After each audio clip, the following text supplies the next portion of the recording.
నమస్కారం ఈటీవీ 360కి స్వాగతం. ముందుగా ప్రధానాంశాలు.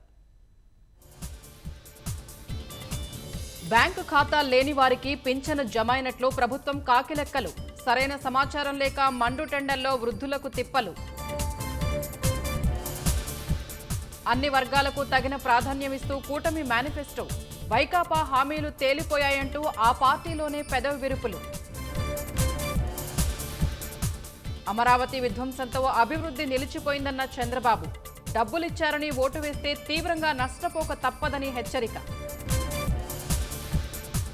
జగన్కు ఇచ్చిన ఒక్క ఛాన్స్ అయిపోయిందన్న పవన్. 5 ఏళ్లలో రాష్ట్రాన్ని పూర్తిగా దోచేశారని విమర్శ.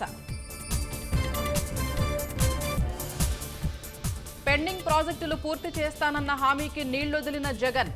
రివర్స్ టెండరింగ్తో పోలవరాన్ని బలిపెట్టిన వైకాపా సర్కార్. ప్రతిపక్షంలో ఉండగా పెట్రోల్ ధరలపై జగన్ పెడబొబ్బలు. గద్దెనెక్కాక దేశంలో ఎక్కడా లేని విధంగా బాదుడు. ఆంధ్ర పారిస్లో వైకాపా ప్రజా ప్రతినిధికి కాసుల పంట.